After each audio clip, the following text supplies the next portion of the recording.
मुझे आज सुबह से कई लोग फोन कर रहे थे, नरेंद्र भाई आप हिंदी में बोलिए या गुजराती में बोलिए, हमें सुनना है।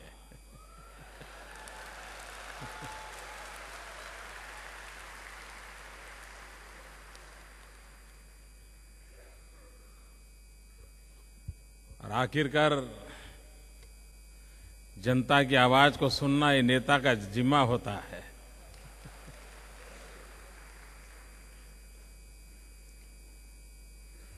मित्रों, आज ये 5वीं समिट का समापन का अवसर है।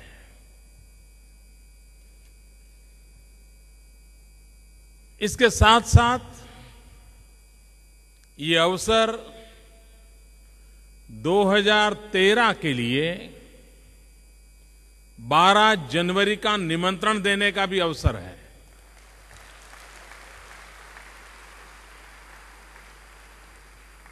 तो मैं कुछ कहने से पहले please note down 12th and 13th January 2013 dedicated to Mahatma मंदिर।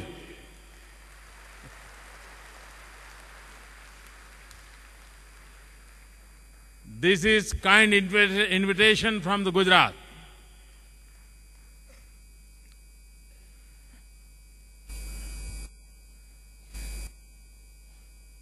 2003 में जब ये समिट का प्रारंभ किया था,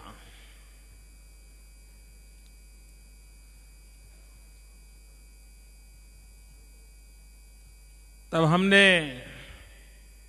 अहमदाबाद के टैगोर हॉल में इसकी योजना की थी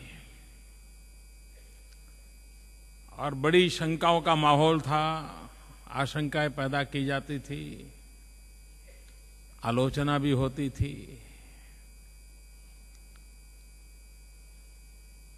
और एक छोटे से रूप में उसकी शुरुआत की थी। मुश्किल से 60,000 करोड़ रुपए के एमओयू हुआ था, लेकिन उसको भी बहुत बड़ा सक्सेस बाद में माना गया था, बहुत बड़ा सक्सेस माना गया था।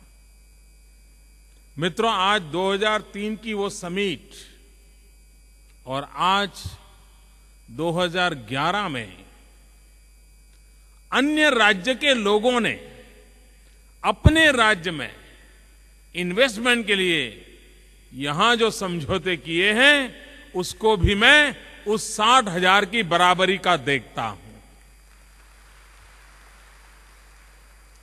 उस 60,000 से प्रारंभ हुई यात्रा 2011 आते आते 21 लाख करोड़ तक पहुंच गई। मुझे जो मेरा सपना है कि इसी महात्मा मंदिर में आने वाले दिनों में हिंदुस्तान के हर राज्य के लिए कुछ न कुछ करने का, देने का, हाथ मिलाने का अवसर बढ़ता जाएगा।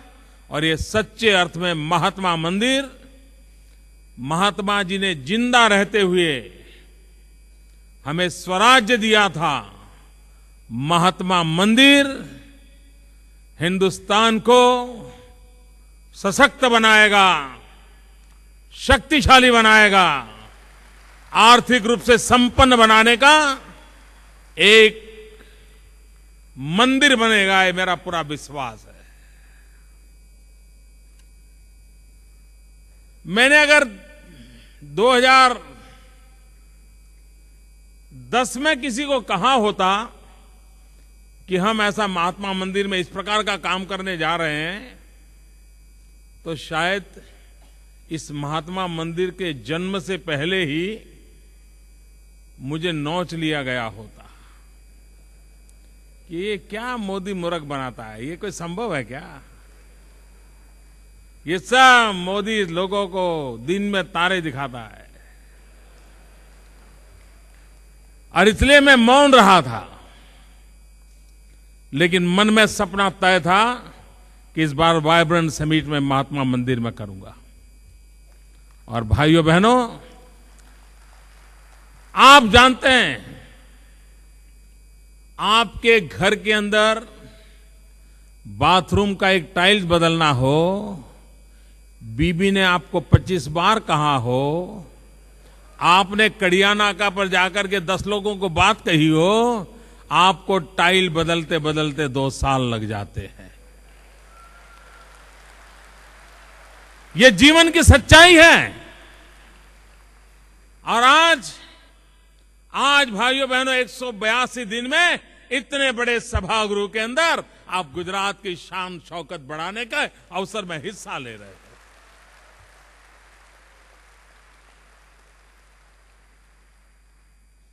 लोग कहते हैं मोदी सपने देखता है। मोदी सपने देखता नहीं है, मोदी सपने बोता है। और मैं 5.5 करोड़ गुजरातियों के दिल दिमाग में हर दिन एक नया सपना बोने की कोशिश करता हूं।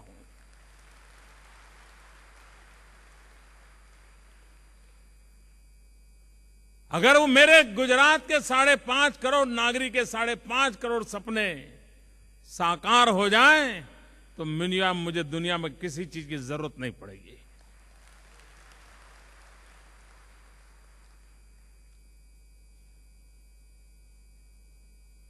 आज पूरे देश में vibrant Gujarat global investor summit, उसकी सक्सेस के विषय में कोई सवाल नहीं उठाता है। आज जो चर्चा हो रही है, वो चर्चा हमारा सीना, हमारा माथा गर्व से ऊंचा कराने वाली चर्चा क्या होती है? चर्चा ये होती है, हिंदुस्तान के सभी राज्यों ने भी और भारत सरकार ने भी ये गुजरात जो कर रहा है ऐसा ही करना चाहिए। ये मैं नहीं कर रहा हूं, ये मैं सुनता हूं, ये मैं पढ़ता हूं। मित्रों, इससे बड़ी सफलता क्या होती है? कुछ लोग कितने एमओयू हुए, इसमें से कितने ड्रॉप हो गए, उसी में डूबे रहते हैं।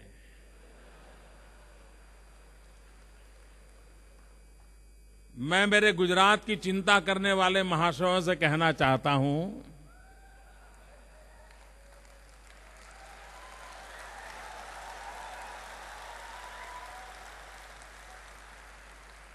ये एमओयू ड्रॉप करने वाली चीजों के पीछे अपना समय खपाने के बजाय अगर आज से 15 साल पहले स्कूल जाने वाले बच्चे कितने ड्रॉप हो गए उसकी चिंता की होती, तो आज मुझे परिश्रम न करना पड़ता।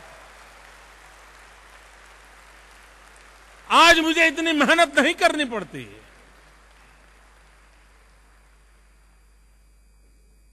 भाइयों बहनों,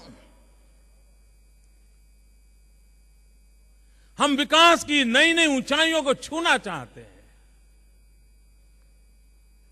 लोगों के लिए 21 लाख करोड़ रुपयों का इन्वेस्टमेंट, ये अपने आप में बड़े आनंददायक समाचार होंगे। कल हो सकता है अखबारों के पहले पन्ने पर इस घटना का सौभाग्य होगा जन्म लेने का।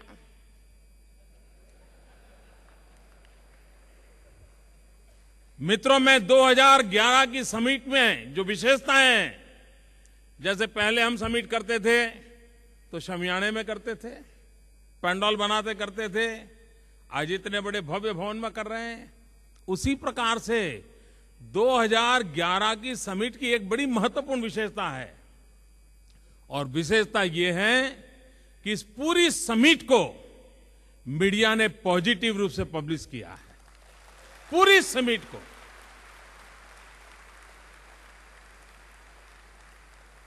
और इसलिए मित्रों, ये गुजरात की भलाई में सब लोग जुटे हैं, इसका ये उदाहरण है। सब चाहते हैं गुजरात आगे बढ़े, इसका जीता जागता उदाहरण है। भाइयों बहनों, 21 लाख करोड़ रुपया गुजरात के विकास के लिए खपने वाला है, लेकिन मेरा ध्यान एक बात की ओर जा रहा है। करीब 7,936 जो एमओयू हुए हैं, उसमें करीब 55% जो एमओयू हैं वो small and medium scale industry के लिए है। ये सच्ची ताकत है।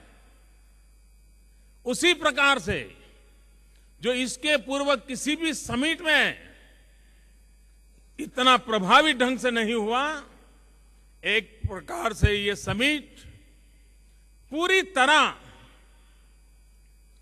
अनेक नए आयामों को स्पर्श कर रही है। पहली बार रतन टाटा जैसे व्यक्ति भी गुजरात की विकास यात्रा में कैसे मुद्दे लेकर के आए हैं। उन्होंने कहा, मैं रूरल ट्रांसपोर्टेशन में मूड़ी लगाऊंगा, पूंजी लगाऊंगा। मैं तो रतन जी बोल रहे थे, बहुत कम लोगों को समझ आया था, लेकिन मैं जानता हूं ये रूरल ट्रांसपोर्टेशन सिस्टम में जिस प्रकार का उनका सपना है, ये अगर हम पूरा कर देंगे तो मित्रों गुजरात के गांव की रौनक बदल जाएगी, गुजरात की जिंदगी बदल जाएगी।